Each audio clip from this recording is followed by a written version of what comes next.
So you've managed other teams, Dick, as well as the World Championship men. Yeah. Tell me a little bit about you. Well, because as I said, I was responsible for all the teams. I don't like to see a competition where England aren't involved, because we're the, if we're not the biggest nation angling wise, we're certainly one in the top three. I mean, I look at it and I think to myself, there's Italy, France, and England with the most competitors and competing at the world level. We should be in every type of competition. Yeah. It's one reason why I put a lure team in, a carp team, also the disabled team. And in 1999, the first disabled team was in Belgium, and I went on that as manager. We finished in bronze. There was only about 8 teams, I think, 9 teams, but there always is. At the start of some of these competitions, it gets stronger when people realise it's going to be better. Yeah. And then we finished third, and then Alan Bates took over, I think it was, and so I left it then until recently, well, about 5 years ago, I think it was appointed. No, it weren't. I'll tell you when it was. When we had a world championships. I finished up with John Whedon taking over, and John's run it brilliantly since then. Yeah, he's absolutely doing a fantastic job, John, and more power to his elbow. But then I did the ladies. I appointed Tom Pick with the ladies, and he looked after the ladies. But then in '97, I went with the ladies to Portugal. Portugal has been the best country ever for any international team.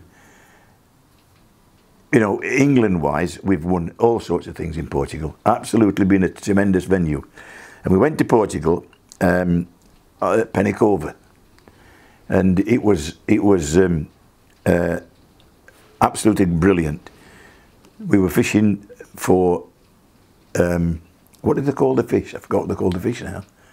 Anyway, we were catching these little roachy types, daisy things, and it was perfect. And we won the gold.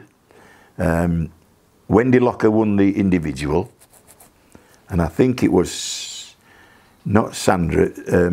Sandra's Jack Purchaser's daughter was the bronze. No, Linda. I think she was third, but that was the first one. And then the second year we went to Italy and fished on the Arno downstream of the normal match lengths. It was in a big bay. It was another fabulous fishery. In fact, it was that particular fishery where the bait limit was imposed, because the Italians had got so much joke. It was unbelievable. There were great big fish there, catfish, carp, mullet, everything.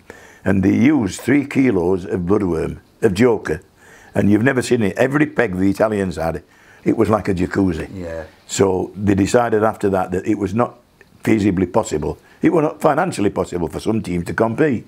So we have to put a limit on these things, and that's what we did. And then we went to Romania, and in Romania we Jill Foy won the individual, and Wendy Lithgow was silver medalist. God, yeah. That's Frank's daughter. Frank's daughter, yeah.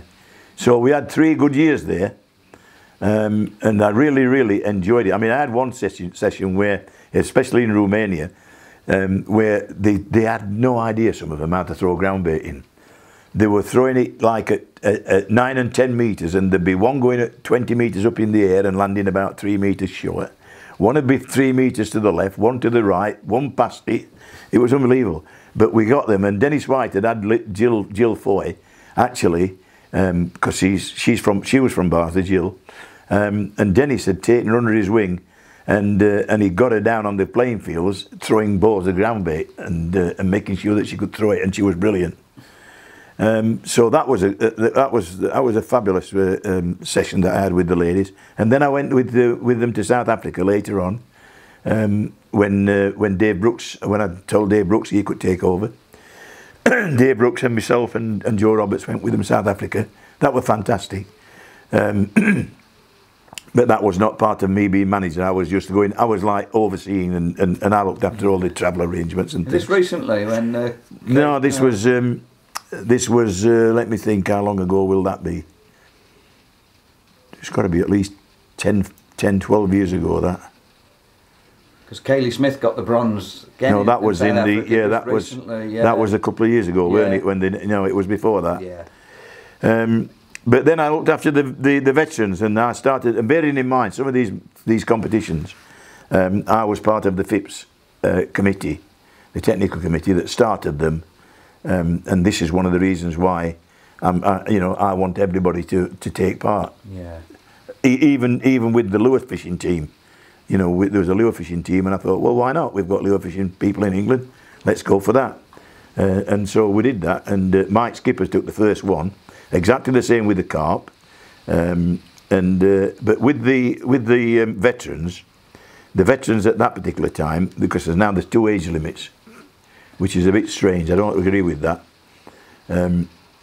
It's 55 to 65 and 65 to 75, and I said, hang on. What about you then, Dick? Listen, I was on the committee. I can tell you that much now, and I must have had half an hour debating this, and I said, hang on, there should be no upper limit. Yeah. Because if a person is physically able, they should be there. But one of the things that they came back with was, insurance-wise, you get people of a certain age and it's difficult to insure them. And I said, hang on, everybody that's coming should be insured personally, not by the organising committee. Okay, but you would insure yourself, wouldn't you? Absolutely. So there should be no problem. If I want to pay extra, then I should be able to compete. But so you can, but it's not.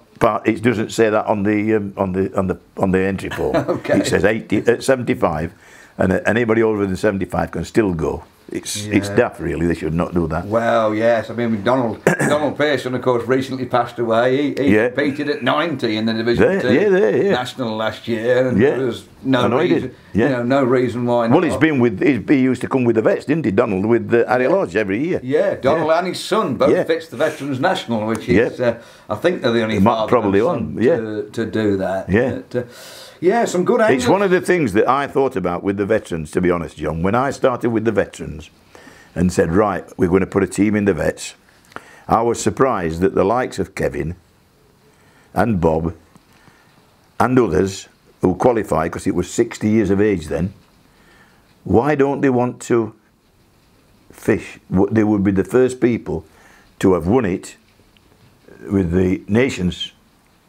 and then the first and the vets.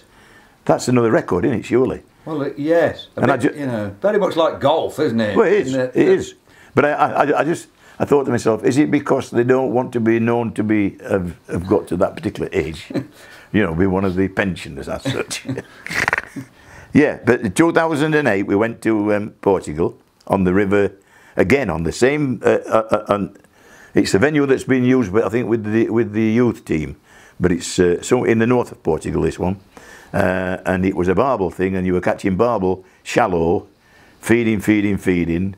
Kenny Giles, I took Ken Giles, and Dickie Carr. In fact, I got Dickie Carr to sing the national anthem because I forgot to take the flag and the tape. Well, that would have been interesting. Did he get the word? Yeah, did he come out with some... He knew the first line. Yeah. I said, you've got to sing the national anthem, Dickie, because I forgot to bring it, the tape. But yeah, and Mark Addy won the gold, and I think we finished bronze with the team. Yeah. But it was, again, there was either 8 or 9 teams, that's all. It was a nice little venue.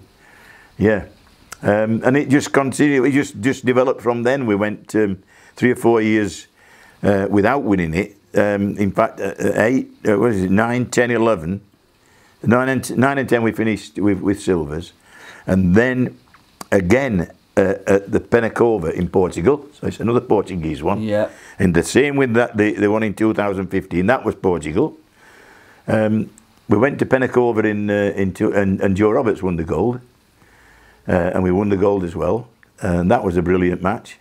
Again, catching these Borger which is what they are. But we used a locals ground bait on that.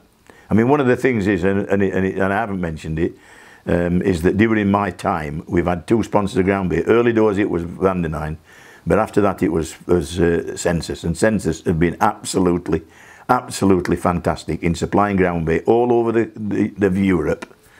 You know, for us, whichever we wanted, free of charge, which is a huge saving. Yeah. You know, it's almost as good a sponsorship as the Peter Denham one, because you know, transporting ground bait and getting what you want on site is, you know, terrible in some countries. Yeah. Yeah. And then again in 2015 we won gold, and that was again in Portugal, and that was in Calcinea.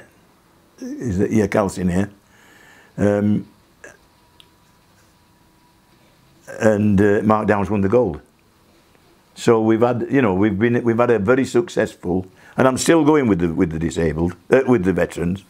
Hopefully I'll be there, but I'm going with the disabled if I go this year. Got you. With Johnny Whedon's. With Johnny Whedon, yeah. But so all in the same place, because the veterans now and the disabled, the two types of veterans and the disabled are all in the same country at the same time. Yeah. Yeah. And this year it's in Slovenia, which is a nice venue. I went on the ladies with this to this particular venue. It's good. Yeah. So that's about my life story with this. Yes, I mean, let's say somebody's sort of looking to retire and they haven't fished for years, and that there are loads of people like that. You know, life has just taken over. They've got married, they had kids, and looking to get back into fishing. Any advice for people to get? I don't know. No. I don't know. I think it's a pastime that you don't have to be. If you don't want to be going, it's like any other sport. If you want to be at the top of your sport, then you've got to spend the time, the money, and the effort, and otherwise you won't succeed.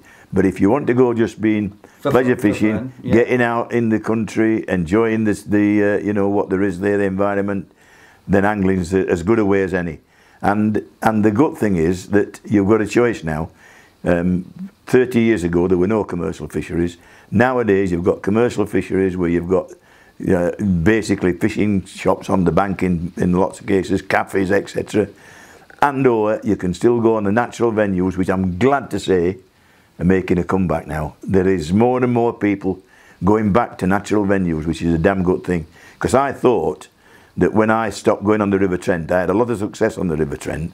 I thought that when the chub explosion finished, and that's when it happened, when, you know, the catch rates disappeared, the roach disappeared, I never expected it to get back to the stage it is now, I'll be honest. And it is brilliant all the way down, including the tidal. So yeah, it's you know, anybody that wants to start going fishing again, get out on the banks, by all means, and enjoy it. Yeah. And for younger anglers looking to take their fishing seriously and thinking, oh, well, you know, maybe I could fish for my country, whether that's England, Wales, Scotland, whoever. What advice would you give to a youngster, to a teenager? What I do think, John, is that it's not as easy these days to, because of the problems that you've got with the, you know, younger people. You've got to be registered as a, you know, through the system. But if you can get, basically, if you just, you know, are you saying just starting fishing or wanting to get forward?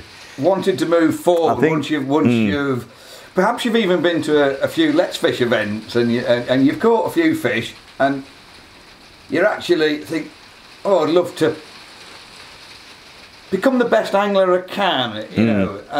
Would you focus on one venue, or would you try and get like a range of experience? I think you need to spend some time becoming a venue expert, but then you can branch out. You need to spend a couple of years, I think, doing one thing, or one venue, but a venue that is giving you a range of things to do, in my opinion.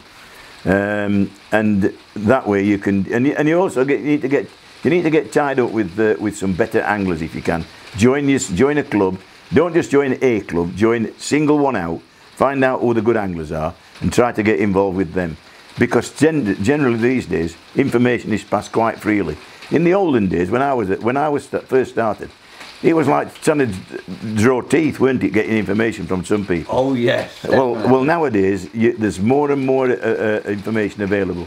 But I think that anybody that wants to attain a high standard, then that's what you should be doing. Looking at other people, trying to get involved in a good team, and you know, and developing from that. But be prepared to go to different places once you've established yourself. Brilliant.